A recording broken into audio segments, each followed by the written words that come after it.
Hi everyone, welcome back to my channel. My name's Jamie. If you're new here, I make videos about knitting and yarn and fiber arts. I'm doing another vlog because both last weekend and this weekend I went to some markets. So last weekend I went to the Finders Keepers market, which is a huge artist market here in Melbourne. And this weekend I went to the Australian Sheep and Wool show, which is in Bendigo in Victoria. And yeah, I got some vlog content at both of those. So I decided to just put it all together and just do like one market vlog. So yeah, I hope you guys enjoy. Make sure to check out my Instagram and TikTok and all the things in the description. But yeah, I just thought I'd put this little intro here just so you have a little bit of context. I didn't end up getting as many clips as I would have liked at the Finders Keepers market. There was honestly just like so much and I was like very overwhelmed, but I did go with my friend Juliet from So Hooked Crochet. It was like our first time actually hanging out. She's one who organized all the incredible craft cinema nights that we've been having in Melbourne recently. Actually have another one tomorrow, but yeah, I met her briefly and I've chatted with her on Instagram, and then we decided to go to the Finders Keepers market together because our friend Zach from Crochet Me Zaddy, if you aren't following him and you're into crochet, you definitely should. He was doing a stall at the Finders Keepers, so we were obviously gonna go and support him because that's like a huge deal. It's a really hard market to get into, and yeah, he did so incredibly well, so we wanted to go show our support by popping past and visiting his stall and obviously seeing all the other incredible stalls. I love going to the Finders Keepers market. I think this was my third or fourth time going, so I feel like I'm like a veteran market goer at this point. But yeah, it was really fun. But obviously like we spent a lot of our time just like chatting and less time filming, so I got as much footage as I could, I guess. But yeah, that's like a little bit of context. I guess we'll just roll the clips and then I will show you what I bought afterwards.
Okay, hopefully that gives you like a tiny insight as to what the market was like. It is like a huge market. There are so many stalls, like hundreds of stalls. One thing I will say is that a lot of the stall holders are returning stall holders, which means now that I've been a couple times, I am getting a lot more familiar with the different stalls. And there were so many where I was like, oh yeah, I've bought from them before, which was really cool. But like, it wasn't as like exciting as like the first couple times I went where I was like seeing everything for the first time.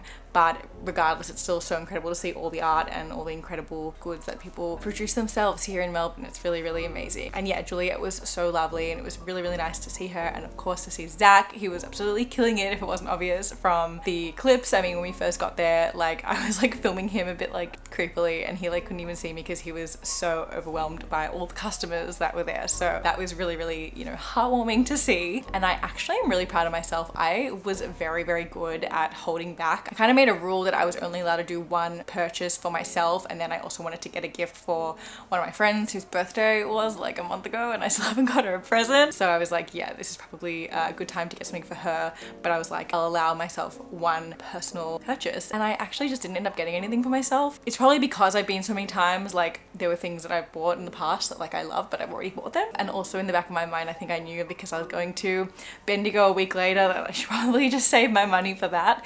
So I was really proud of myself for the self-control that I had at Finders Keepers. Anyway, I will show you what I got. My friend has been away, so I haven't been able to give it to her yet, and she's definitely not going to see this. I don't think she watches these, so if you are watching this, this is your present, but I really don't think she's watching it. So I got her this beautiful print. It is still wrapped in the plastic, so sorry about the reflections, but I'll try and show it.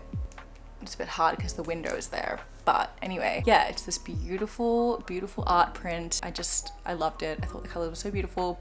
And she's recently moved into a new place, so I thought it'd be nice to get her a print to, you know, put on her wall. I love it so much. I kind of wish I got one for myself as well, but maybe next time. It's from Kenti Tally. I hope I'm saying that right. Yeah, that's the business card. Yeah, that was Finders Keepers. Okay, so tomorrow is the Bendigo Sheep and Wool Festival, or Australian Sheep and Wool Festival, more commonly known as Spendigo. That should hopefully tell you enough about what the day is going to entail. Hopefully not too much spending on my part, but yeah, it's, from what I understand, like the biggest fiber festival in the country, so very, very exciting. I've actually never been before. This will be my first time. Couldn't go last year because it fell like right when I was submitting my book, like when my manuscript was due, so I was like, no, like I can't go. And then I didn't really even know about it the year before. I don't really know why I didn't know about it, but I didn't. So this is my first year going with a bunch of my friends from our Melbourne knitting group, and I'm really, really excited. I just don't really know what to expect. Like, I've never been to an event this big. I'm hopefully gonna get a lot of content out of it, at least. I'm hoping not to buy that much, because if you saw one of my last videos, was it my last video? I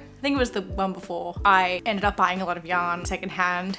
It was a whole thing, but I bought a lot of yarn recently, and so I'm kind of feeling like I need to just take things easy and not go crazy and like have some self-control, which will be difficult for me, I know, but I'm having like decision paralysis when it comes to choosing projects. Like, I feel like I have so much yarn, like I can't even decide what to make. So hopefully I'll be good and like won't make that worse. It'll be interesting, that's for sure. I'm hoping to get some cute like stitch markers and maybe like a project bag and things like that, that maybe won't be as expensive. I mean, project bags are usually pretty expensive, but like stitch markers and stuff, not as bad. And yeah, just kind of like see what I can find. It isn't necessarily just adding more yarn for the sake of it. If I obviously find yarn that like can't live without, or I'm like absolutely in love with, or I immediately have a project in mind for it, yeah, I'm just, I don't know. I'm a bit nervous, but anyway, this is like my little intro for it. I also, okay, so I finished my Semper Sweater v-neck today, like officially yesterday, but I weaved in the ends, so now I'm like, okay, it's done, and it's currently blocking. I would have weaved in the ends and started blocking it yesterday, but I had something else blocking that it was so close to drying, I was just like not ready to take it off the mats yet, and I needed those mats to be free and those pins to be free. I had to wait for it to dry, and it was dry today, so then I blocked my Semper Sweater.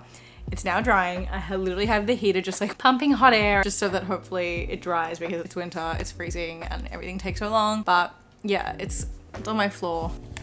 That's it there. I like really would love to wear it tomorrow. I think it would be so fun to like debut a new finished piece, but I don't know if it will be dry by the morning, so we'll kind of have to see how it is when I wake up. The plan tomorrow is that I am gonna drive to Sunbury, which is where one of my friends Ashley lives. It'll take me about an hour and a half to get there, depending on traffic, and then yeah, we're all meeting there, and then we have 2 cars that are going and taking us all to Bendigo, so I'm only doing half the drive, which is great, and just like means that we don't have to like get as many parking spots and everything, and we can all go together. So that's the plan. I guess we'll probably get there around like 11, and then I don't really know how long we'll be there, because like I said, I've never been. I don't really know how much there is to do and how much we really want to do. It's also supposed to be raining tomorrow, so I don't even know. Like, we might just not even want to be there for that long if we've like seen all the yarn and everything, and it's like some of the stuff is happening outside. I don't really know, but we'll see. And then once we're ready to leave, we are gonna head back to Ashley's house, and we're gonna do like a little debrief session. We'll all share what we got, so I'm excited about that, and then I'll head home. So that's the plan for tomorrow. I'm excited to take you along with me. Yeah, excuse the weird like shadows on my face, but the jumper dried. I'm literally obsessed. Just drawing some money, and I'm heading over to Ashley's now. So it should be about like an hour's drive.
Okay, wait. Oh my god.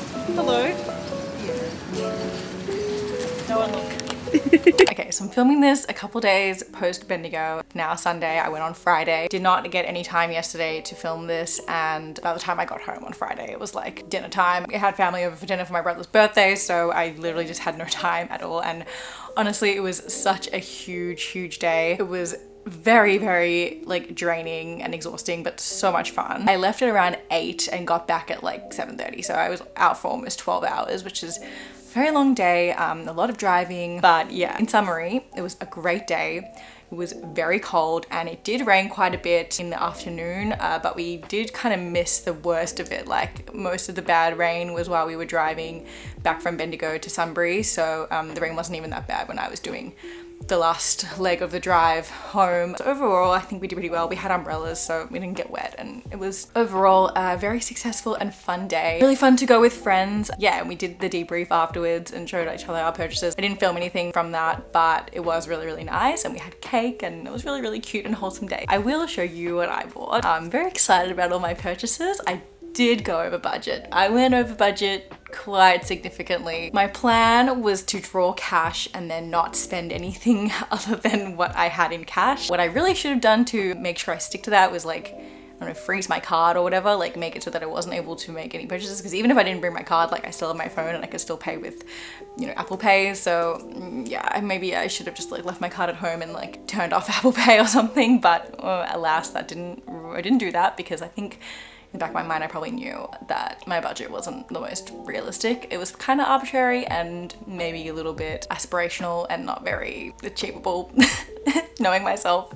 So, oh well, it's fine. I'm not broke. I'll live. The money will come back. I had a good time, and I'm very happy with all my purchases, so don't judge me too much. Funny story that happened. I'm sure a lot of you have heard, because I think this was like a worldwide thing, but there was actually an outage, like an IT outage that affected a bunch of different like servers and whatnot on Friday afternoon, including Bendigo Bank, which is my bank, which is ironic because I was actually in Bendigo. I've never been to Bendigo, and the one time I go to Bendigo, the Bendigo Bank has a bloody outage. So it didn't affect my ability to like make payments, but what it did affect was my internet banking. I wasn't able to get onto the app. At the time, I thought it was like a Vodafone like service issue, because I'm with Vodafone and they have notoriously bad reception outside of Melbourne. When I couldn't get into the app to transfer money into my account, I was like, it's probably a Vodafone thing. I only learned about the outage after I got home, and my boyfriend was like, oh no, that was like a proper like unprecedented IT outage thing. And I was like, okay. Great timing. But basically I had drawn money, and then I just hadn't really thought about like how much I had left in my account after I had drawn money. I just didn't think I was going to be spending that much extra. I knew I'd be like buying lunch, but other than that, didn't think I'd be spending really anything else out of that account. So it didn't cross my mind to like make sure I had a good amount of money in my spending account for Bendigo, because I had cash and I was being really hopeful that I would stick to that. But yeah, basically once I had gone over my cash limit, I was making a purchase and I was like, lol, this might decline. I don't know, I can't get into my app. I can't transfer money. I have no idea how much I have in my account, but this might decline. And then it didn't decline. And then I think I made another purchase that also didn't decline. So I was feeling good. But then I got to what ended up being the last purchase of the day. And I was like, this might decline, like I genuinely don't know. And then lo and behold it did, and I could not get into the app, and I was like, oh, this is actually the worst.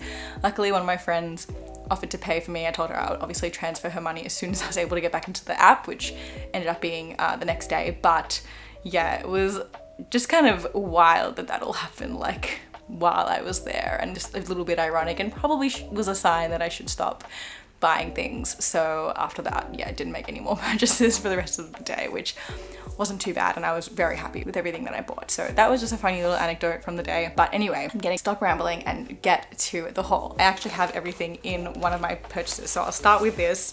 This is my brand new project bag from 11E1 Windmills. It's got the little tag over here. This is my second project bag that I bought from her. The first one I bought in Canberra at the Australian Yarn Show, which is actually where I met Lisa. She's so lovely. It was really nice to see her again. She makes the most beautiful notions and knitting and crochet tools, and I love everything she makes. It's just all so beautiful, especially her project bags. So I low-key knew I was probably gonna end up buying one from her. I knew I wanted to get a project bag, especially one like a nice big one, because honestly all the project bags I have aren't really big enough to fit like a jumper or like a decently sized project. I usually kind of have to start using like tote bags and things, and I don't know, I just wanted something that had like a drawstring and was super practical. And I love that this one has both the drawstring and the handles, and has the cutest like yarn and coffee needles and hooks print on it, and it's just such high quality. It's just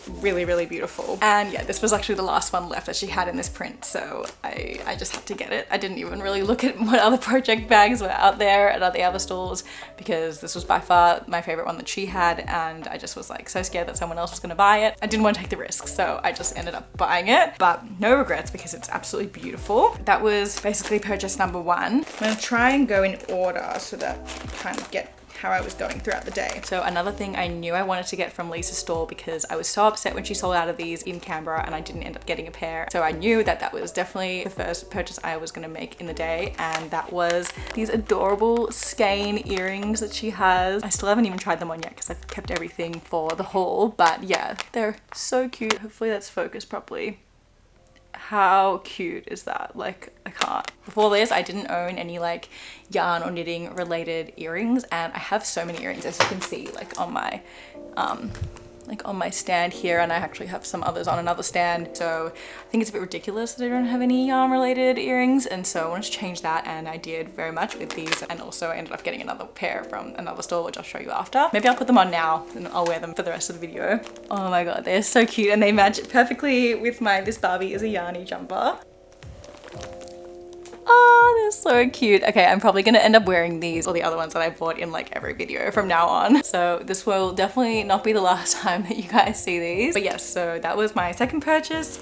And then I also bought, where is it? I also bought these garden flower needle toppers. I'll just show you the little tin that it comes in, and these are for 1 to 3 millimeter needles, which is absolutely perfect because I don't have any needle toppers for this size, and I honestly don't really ever use my needle toppers that I do have, but I always am like wishing that I had some for when I'm making socks, because the needles are just like so pointy and I just get nervous that they can like stab something. It's also just good to know that like the stitches won't fall off. But yeah, so there's like 3 little sets in here. I love these colors. Most needle toppers, like I can show you for comparison.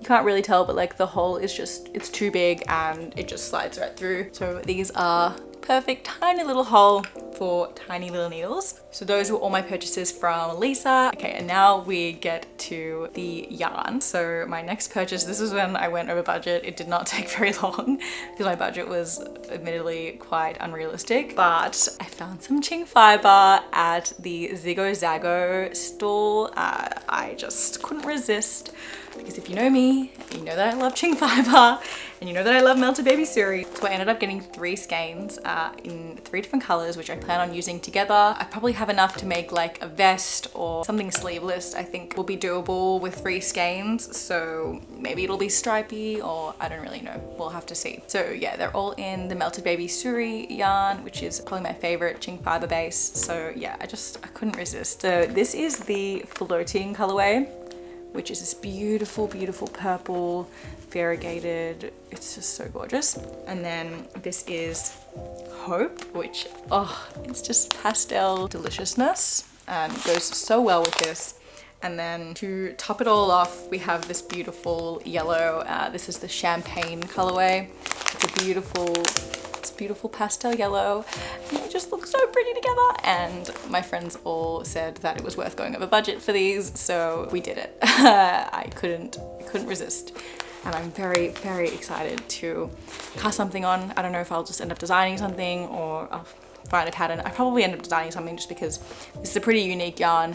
And so there aren't like a ridiculous number of patterns out there that specifically call for it, so I'll probably just come up with something myself, which hopefully will make it worth the investment. And I realized there was actually something else I wanted to get that I was on my list, which was like a mini skein that I could use to finish the socks that I'm making for my boyfriend. I think I talked about this in my last video, that I didn't feel like I was gonna have enough yarn to finish the cuffs of these toe-up socks that I'm making for him. I was hoping to use something from my stash just to finish these off, but I really just, as you can see, I have a very specific kind of color palette, and just none of it really worked well enough with colors that I'm using for the socks that I'm making for him. So I just decided that I'd just get a little mini skein. They're not very expensive. At the sheep show, I made sure to bring them with me so that I could compare the colors and make sure that it worked well. And yeah, I ended up getting this beautiful little mini skein from Yarunga Plains. It's like a nice blue. I think it's just called blue. It just says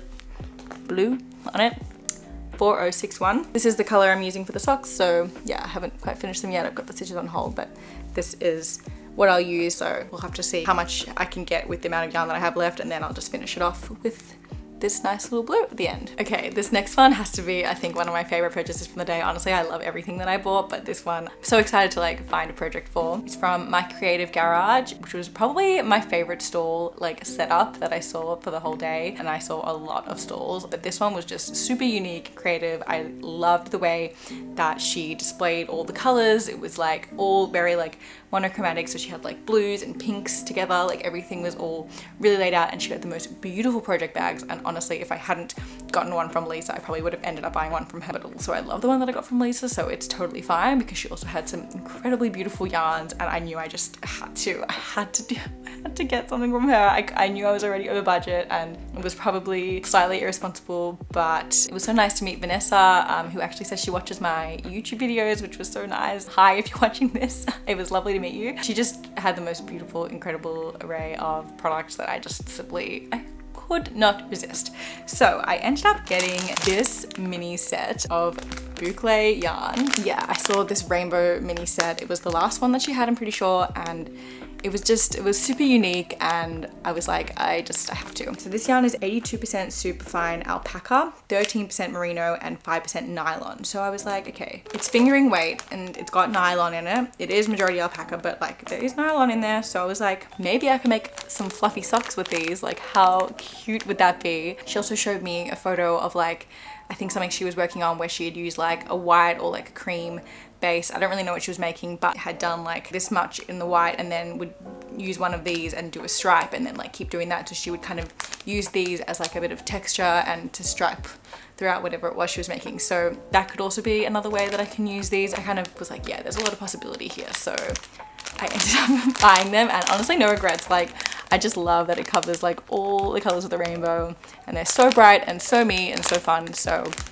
yeah, very, very happy with this one. Then I couldn't resist getting these earrings because they were only $10, and I was like, it's fine. I got these gorgeous little yarn ball earrings. They're really small and like super cute, and I just thought they were so adorable, and I thought, why not? If I've got a little Hank earrings, why don't I have little yarn ball earrings as well? And then last purchase, this was when my card declined, so that was a bit embarrassing, but luckily it was my friend Tess, so we could laugh about it. It wasn't a stranger. But yeah, I bought this one-of-a-kind skein from Fluff and Nonsense. Tess, as I said, she dyes such beautiful yarn, but I've actually never bought from her before because a lot of the yarn is like, she tends to veer towards like more like moody colorways, if that makes sense. Like not so many like brights and pastels, but this one caught my eye and I just could not resist because it's just, oh, it's just so, so beautiful. And I also can't resist a one of a kind, and it's actually so soft. This is 75% superwash Australian merino and 25% nylon. So yeah, this will make a beautiful pair of socks most likely. I just was like, wow, I don't really think I have anything in this exact shade of pink, or these exact shades of pink together. So look at me justifying more pink yarn, but I don't know, I couldn't resist it, and I really wanted to support Tess because, like I said, I never have, and she's been at a lot of these markets that I've been to, and she's so lovely and so supportive of me, and you know, it's just, I wanted to support it. So yeah, ended up getting this, and that was my last purchase because, as we know, my cart declined. So that's everything I got. I can't wait for next year because I'm sure I'll be going again. There were so many stores. I don't even think I saw all of them. I think there was definitely at least one shed that I didn't even get to because there was just so much, and yeah, it was quite overwhelming, but a lot of fun. And I'll probably do a better job at saving next year so that like I can really go wild. I'll be better prepared next year because now I kind of know what I'm getting myself into by going. But yeah, it was really fun, and I hope you enjoyed the vlog. I hope you enjoyed seeing a little bit of what the, you know, Australian sheep and wool show and the Finest Keepers markets have to offer. I obviously had a great time. My bank account had less of a great time, but we won't talk about it, okay? Thank you so much for watching. Don't forget to subscribe and like the video if you liked the video, and yeah, I will see you in the next one. Bye!